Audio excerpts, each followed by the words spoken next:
todas, a todos. Nós estamos iniciando mais um programa, Uma Janela para o Mundo, visões do programa Santiago Dantas. A nossa proposta com esse programa é trazer ao público brasileiro, de maneira geral, e até mesmo ao exterior, temas do campo das relações internacionais, a partir de uma perspectiva do nosso programa de pós-graduação em Relações Internacionais, Santiago Dantas, que congrega a Unesp, a Unicamp e a PUC de São Paulo. Nós estamos falando aqui desde o centro de São Paulo, da Praça da Sé. Então há um olhar da maneira como nós estamos encarando um conjunto de questões que estão presentes no debate e na própria ação política nas relações internacionais. Para que esse programa se concretize, nós temos o apoio do Instituto de Políticas Públicas e Relações Internacionais da Unesp e uma equipe que está aqui presente cotidianamente quando temos o programa Uma Janela para o Mundo, que é a Amanda Fernandes e o Roberto Rodrigues, da Assessoria de Comunicação e Imprensa, coordenada por Oscar D'Ambrosio, e também Ângelo Lira, que é estudante aqui do nosso programa. A qualquer momento, sintam-se muito à vontade, quem está nos assistindo agora diretamente, encaminharem questões, dúvidas, comentários a respeito do tema que está sendo tratado. Eu gostaria de convidá-los. Hoje nós estamos finalizando um simpósio de relações internacionais ao longo de toda esta semana e teremos duas atividades na sequência que serão transmitidas ao vivo. Isso pode ser acessado pelo site do programa Santiago Dantas. Às 16 horas, uma homenagem a um colega aqui do programa Santiago Dantas, um grande acadêmico intelectual brasileiro, professor Oliveiros Ferreira, recentemente falecido. Hoje haverá então uma homenagem a ele, uma mesa debatendo a reflexão, a obra do professor Oliveiros Ferreira, às 16 horas. E às 18 horas, a conferência de encerramento do nosso simpósio de relações internacionais, com o professor Charles Kupchan, da Georgetown University, que vai tratar das questões da ordem internacional, das possibilidades ou não de governança em direção a formas pacíficas de resolução de conflitos. Então, nos dois momentos é possível assistir, participar desses dois eventos importantes na data de hoje. O nosso convidado é o professor Marcelo Mariano, da Unesp, do programa Santiago Dantas, e que vai tratar de um tema que, embora não necessariamente novo, muitas vezes nos falta atenção maior para discutir, que são as novas tecnologias digitais e as relações internacionais. Então, muito bem-vindo, Marcelo, muito obrigado por ter aceitado o convite para participar do Janela. Prazer é meu. Posso? Por favor. Eu falo. Fica à vontade. Abertamente. No caso desse tema, até seria importante falar, Samuel, aqui, eu trabalho um pouco com esse tema, não tanto diretamente como olhar o objeto em si das tecnologias digitais, seu efeito nas relações sociais, na política internacional. Mais recentemente começo a fazer isso. Sempre trabalhei com novas tecnologias digitais para fazer pesquisa. Então está nessa área mais... Já é velho, né? Até é interessante passar, porque foi algo estimulado por projetos temáticos aqui que começaram em 99 no SEDEC, e aqui tem repercussão, acho que até hoje, no próprio Santiago Dantas, o próprio INEU, uma sequência desse tipo de pesquisa, e houve investimento para que eu fizesse, por exemplo, no caso, pesquisa documental, né? Então a gente tem uma massa de documentos interessantes que a gente utiliza no dia a dia da pesquisa, mas que fossem digitalizados, né? E depois com indexação eletrônica, algo que a gente usa correntemente no Google, né? A gente pudesse ter algo mais próprio nosso. Então isso progrediu bem, infraestrutura de pesquisa, né? Avançou bastante. No caso de novas tecnologias digitais, hoje em dia tem sido trabalhado cada vez mais. Ainda no campo das relações internacionais, ainda a gente pode dizer que está iniciando, mais no Brasil. No Brasil está um pouquinho mais atrasado, mas em geral as relações internacionais têm uma certa dificuldade de trabalhar bem com essas questões. E é curioso, porque boa parte dessas novas tecnologias digitais, como essa aqui que a gente está utilizando, com um tipo de público, uma rede social gigantesca, não é? Com uma transmissão online, são concentradas em grandes e poucas empresas. Então, tem um local também, né? Mais privilegiado do que outros, né? Então, você tem lá empresas como Facebook, Microsoft, IBM, Amazon, tendo efeito prático na sociedade e certamente interesses específicos de uma grande empresa. E às vezes a gente não trabalha como grande inovator, então isso é algo que está ocorrendo mais, né? Mas é gradual. Na sua, inclusive, proposta de divulgação dessa temática, você aponta e apresenta um conjunto de exemplos do impacto dessas novas tecnologias em todos os segmentos, em todas as dimensões, e entre elas, por certo, a dimensão internacional. E que você intitulou e empregou aqui o termo tecnologias disruptivas. Você poderia desenvolver um pouco essa ideia do que vem a ser e qual o impacto dessas tecnologias disruptivas? Certo. Bom, tecnologia disruptiva não é uma coisa nova, né? Sempre ela ocorre. Se você pensar bem, estou usando o mesmo exemplo para ficar mais claro, no momento em que se desenvolve o Facebook, lá tem uma novidade, uma tecnologia com algoritmos, né, que mais ou menos cria essa possibilidade de rede com algum método que não vale a pena a gente aqui descrever, mas que tem um impacto imediato na sociedade. Então é algo que até já existia, mas quando ganha uma dimensão como essa, então aquilo tende a ter algum efeito transformador. Então essa é a ideia, né? O que hoje eu acho que é interessante, a gente vive uma época onde tem um conjunto de tecnologias que têm sido consideradas, na área pelo menos onde elas são mais trabalhadas, como disruptivas, porque tem e pode intensificar um impacto importante na sociedade e na relação entre os estados também. Então tem um conjunto que hoje em dia, apesar de algumas já terem uma certa maturidade, hoje em dia ela se torna viável e elas estão se coordenando. Então são 3 principalmente. Não, pode ter mais, mas as principais. Primeiro, que a gente tem visto como inteligência artificial, que tem uma série de tecnologias que está no Facebook, que está no Google, que está no assistente pessoal da Apple, que está no atendimento bancário do Bradesco ou de qualquer outra instituição financeira, que está no gerenciamento, compra de ações, e que muitas vezes tem técnicas onde a máquina aprende, tem uma certa inteligência e ela vai fazendo algumas coisas, que pode também provocar não só transformações, mudanças, muita praticidade, mas também desemprego, por exemplo. Essa é uma coisa.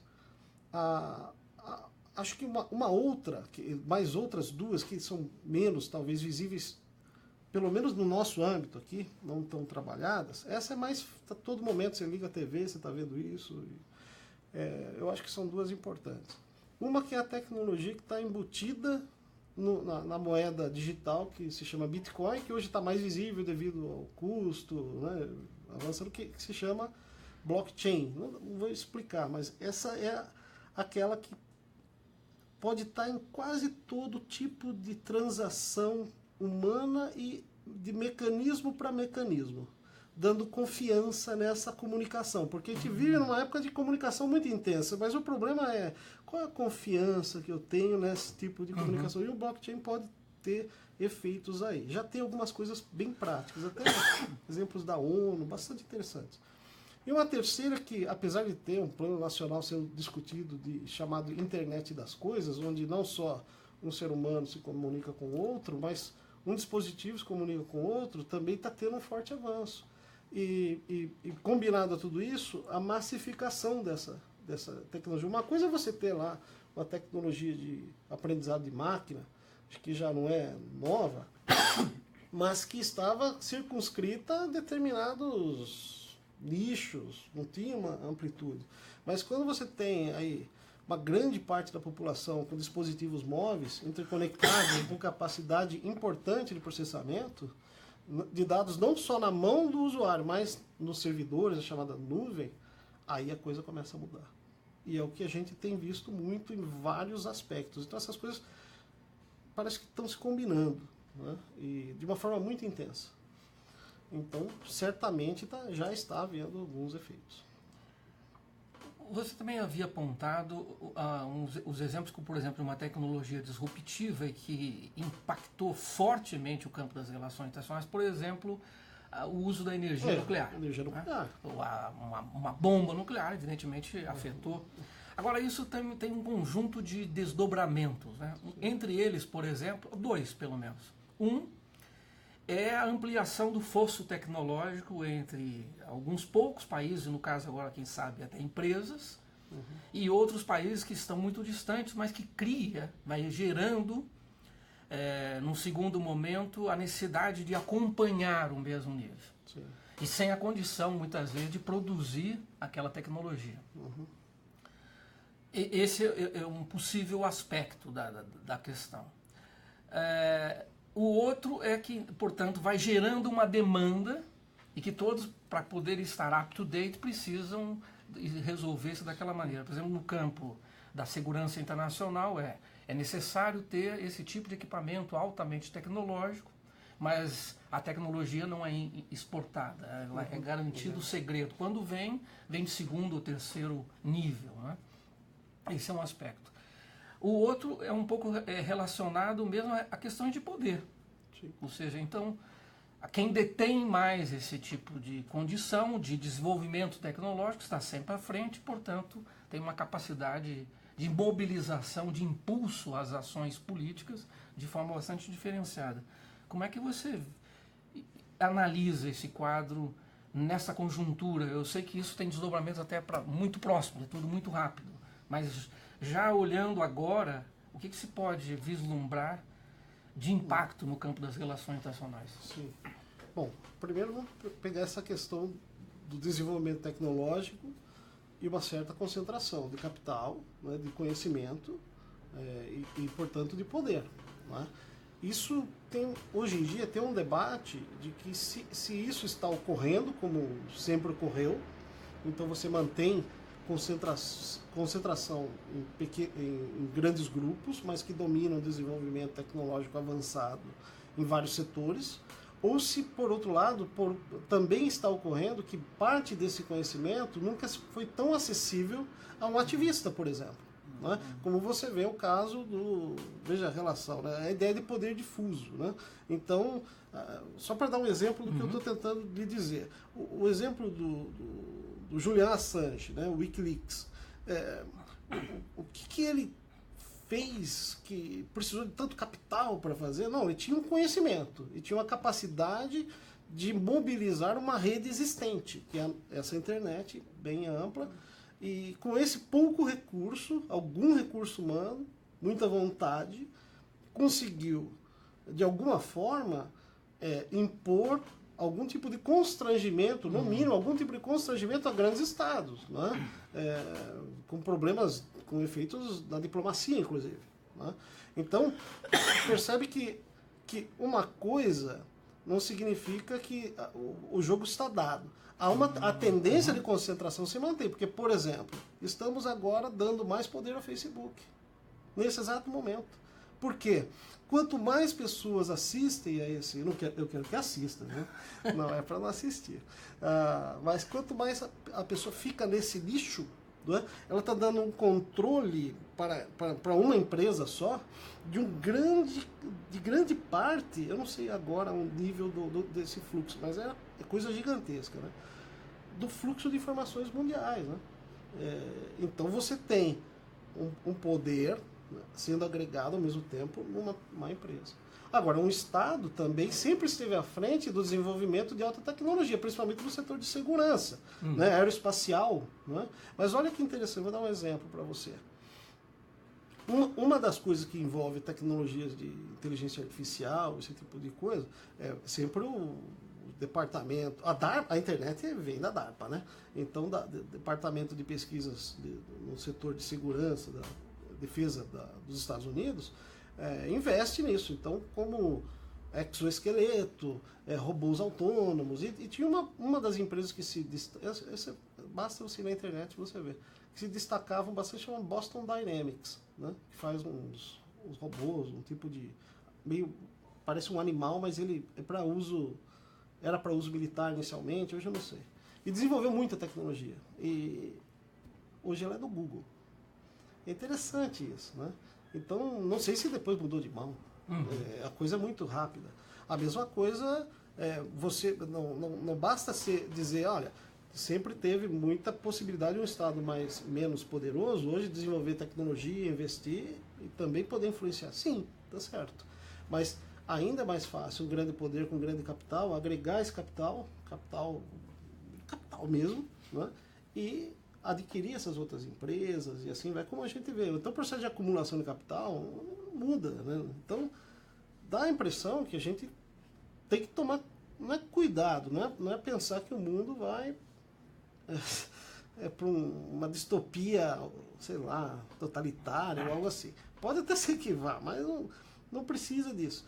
Mas tem outros mecanismos de controle. O problema que eu acho em tudo isso, e nas RI entra muito, na política internacional, na política nacional, é o desconhecimento que boa parte dos atores políticos tradicionais, econômicos, tem do funcionamento dessas tecnologias.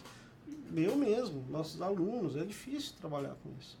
Então esse desconhecimento, hoje em dia, é a mesma coisa, significa eu não estou entendendo como esse mundo está funcionando. Perfeito. Então você vai ter que conversar com sabe, a tal da interdisciplinaridade, ela vai ter que se realizar, porque não basta mais a gente ter os métodos que a gente sempre teve e tal. Então é um mundo diferente. E uma das questões também nesse caso são questões, à primeira vista, de âmbito exclusivamente nacional, mas certamente não, porque a repercussão vai muito além. É o caso, por exemplo, dos relatos a respeito do Brexit. Sim.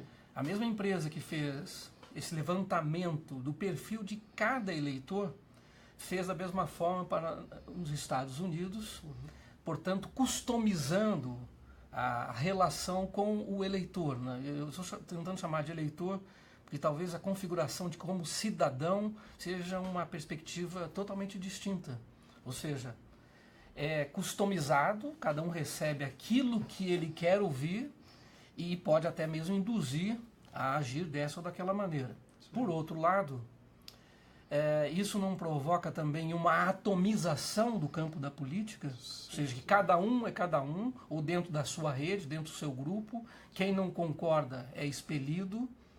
Isso vai se fechando em pequenos grupos, não é? Isso também não é quem sabe, um possível desdobramento da questão? Essa sua pergunta inclui não só se distribuir conteúdo mais próximo do que a pessoa já é, ou do que já pensa, mas também a distorção das informações, as fake news, entra nisso, manipulação em épocas eleitorais. Então, esse é o caso onde essas tecnologias que eu falei lá no início estão presentes. Porque a gente pode dizer o seguinte, mas antes, no sistema, no desenvolvimento tecnológico eletrônico, que foi das mídias mais tradicionais, né, a televisão, já não havia um certo tipo de manipulação ou de conhecimento de direcionar um discurso, como a gente já viu isso na eleição Collor-Lula no passado. Já havia, com métodos analíticos tradicionais também, dos desenvolvimentos dos anos 70, no século passado. A diferença de hoje é que o algoritmo que faz isso, ele não é simplesmente se faz um levantamento usando softwares ou computadores e se utiliza para a distribuição disso, mas hoje ele também é dotado de inteligência. Inteligência tanto para saber, inteligência que eu digo olha, eu preciso entender o que o Samuel vê na rede, né? Então ele vai entender do seu comportamento. Conforme você vai usando, esses sistemas, ou esses sistemas, vai aprendendo como é que você mais ou menos se comporta.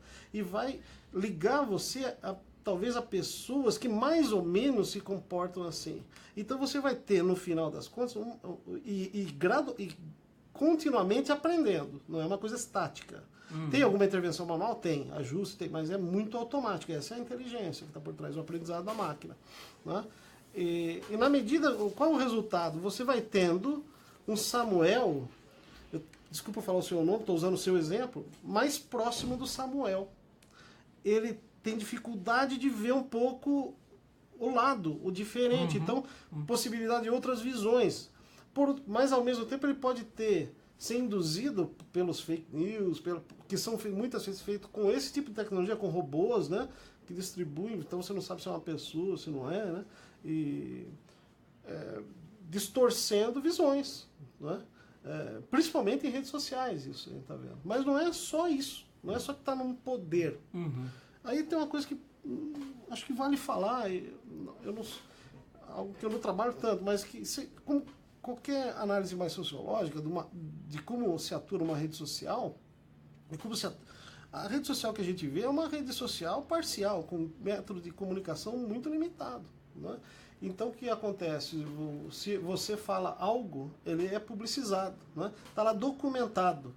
Você mesmo se autocoloca limites para a sua própria ação. Você se autoconstrangeu. Então, você talvez tenha mais dificuldade primeiro que você se sente livre, fala o que for, né? Você vê que as pessoas na rede social falam uma coisa, mas se tivesse num ambiente normal, não ia fazer porque tem todos os constrangimentos da vida social e eu não ia fazer isso, né? As consequências e tal. É fácil desligar, é fácil sair, né? Além disso, mas você tende a uma certa dificuldade em voltar atrás, né? E modificar o que pode explicar um pouco do radicalismo que a gente vê hoje em dia. Então, o meio importa bastante, né? Porque é um meio com limitações. É interessante, é lógico que é. Nunca acho que a gente teve tanto acesso à informação de forma tão disponível. Olha que maravilha, você está transmitindo, o cara que está lá no interior do Amazonas pode estar assistindo. Né? E para ele nunca ia poder ter esse acesso. Isso é legal, né? Isso é importante. Então, isso que a gente está vendo, de forma mais importante, hoje em dia, a gente vê efeitos na política internacional. Haveria Donald Trump, se não fosse assim. Teve efeito na eleição francesa, teve efeito forte no Brexit. Né? Então, elementos importantes que dão um ordenamento mundial atual, de alguma forma são abalados. Então, não é uma coisa só da política doméstica, entendeu? Da doméstica e da internacional. E tem efeitos... Acho que o Donald Trump vai ter efeitos duradouros. Bastante duradouros. Sobre a sociedade. Nós temos aqui já 3 questões, Marcelo. O Daniel Alves Costa, e obrigado, Daniel, pelo encaminhamento da questão. Podemos dizer que a diferença de percepção sobre tecnologias nas diferentes culturas e como isso ocorre. Depois nós temos uma questão da Bárbara Neves, que é estudante aqui do nosso programa. Obrigado, Bárbara, pela participação.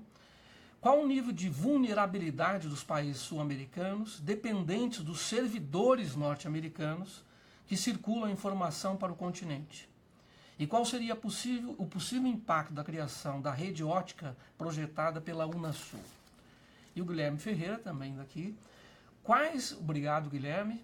Quais os efeitos e desafios das novas tecnologias como o Big Data, para as pesquisas em relações internacionais e nas ciências humanas e sociais em geral? Perfeito. Obrigado aos 3. São 3 diferentes. A primeira já até quase esqueci.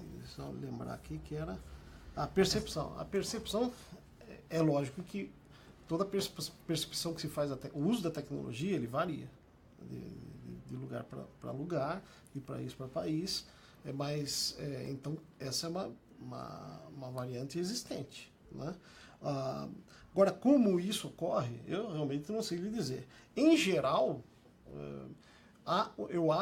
particularmente eu acho, mas eu não tenho pesquisas para poder afirmar claramente, que apesar dos diferentes usos, da percepção diferente do que a tecnologia pode fazer, né, há uma parcela de pessoas, portanto, pertencentes a culturas diferentes, que de alguma forma tem padronizado comportamentos. Vou dar um exemplo.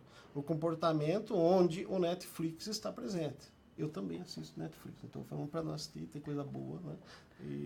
Mas existe um tipo de comportamento, um tipo de uso que é muito semelhante em vários países, mesmo tendo as suas adaptações nacionais devido muitas vezes a legislações que controlam algum tipo de conteúdo ou mesmo as adaptações por motivos comerciais, né?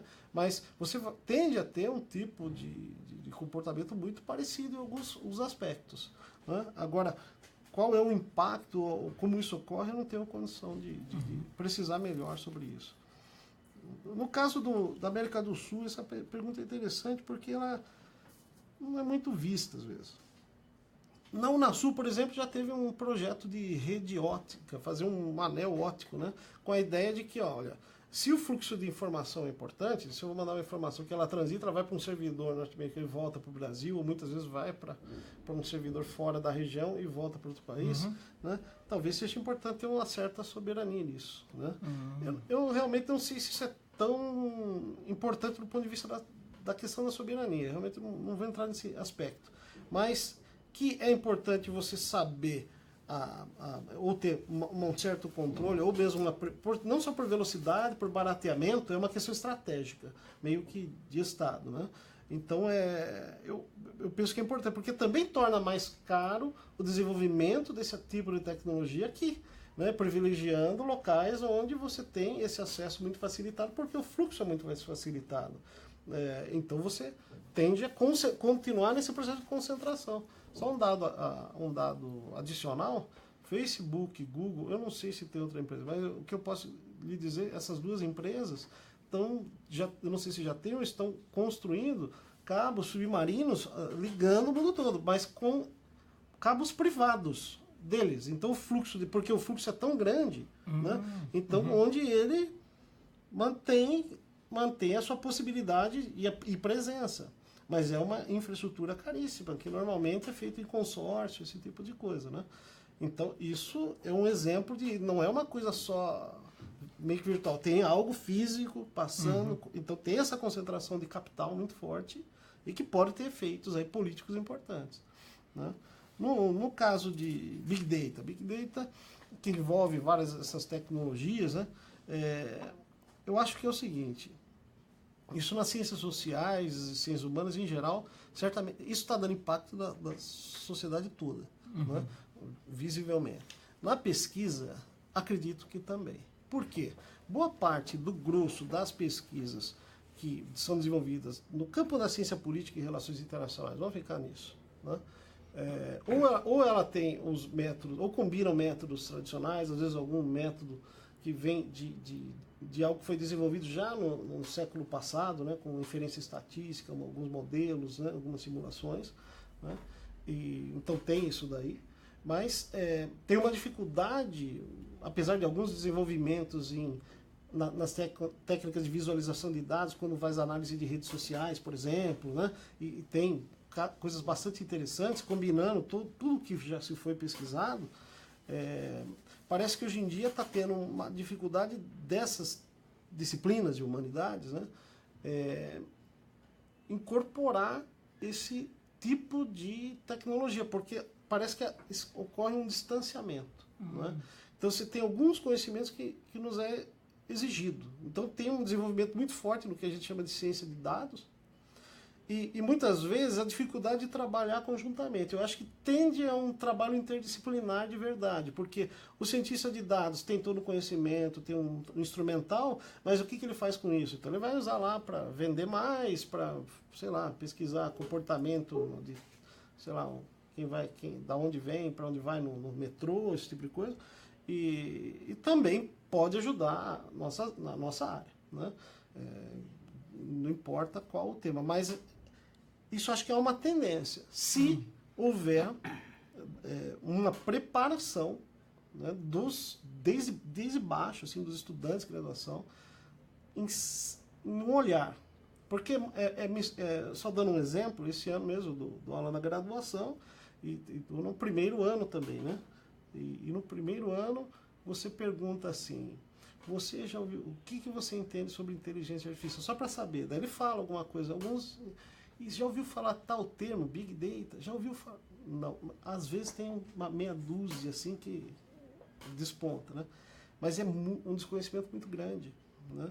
E não entende como isso também afeta não só a pesquisa, mas isso aí não está exclusivo ao operador de telemarketing, está ao advogado, né? Ao operador de câmera, ao cientista social também. Etapas do trabalho podem ser automatizadas ou servir de apoio à análise.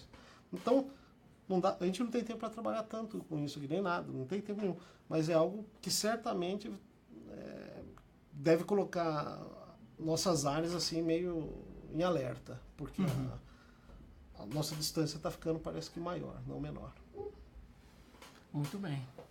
Nós já estamos tendo que finalizar. Temos ainda o Nilo da Rosa Werneck. Nilo, eu vou encaminhar a sua questão ao professor Marcelo. Eu agradeço muitíssimo a sua participação. Ele pergunta se é possível que o analista seja substituído no futuro, como juntar a capacidade analítica das ciências humanas às ciências de dados. Eu vou passar ao professor para que depois, pelo próprio canal, ele possa comentar com você. Nós temos um horário, assim, um limite, e chegamos a esse limite. Mas muito obrigado, agradeço mais uma vez. E eu quero encerrar o programa de hoje, primeiro agradecendo, Marcelo, muito. O tema, sem dúvida nenhuma, tem um impacto tremendo. E relatos que tenham sido muito gratificantes para nós aqui do programa Santiago Dantas, as pessoas que indicam essa possibilidade de participação, de debater, de pensar, de refletir, de encaminhar questões, de assistir o programa online ou depois, posteriormente, porque ele fica disponível no site do programa Santiago Dantas. Temos relatos, inclusive, de professores que estão empregando essas questões também para fornecer elementos de debate e reflexão nas suas aulas, o que é absolutamente impressionante e muito, muito gratificante. Então, muitíssimo obrigado a todas e a todos pela participação. Não esqueçam, hoje à tarde, às 16 horas, pelo site do programa, uma mesa de homenagem e de reflexão sobre a obra do professor Oliveiros Ferreira, e às 18 horas uma conferência de encerramento com o professor Charles Kupchan da Georgetown University. Muito obrigado e uma boa tarde.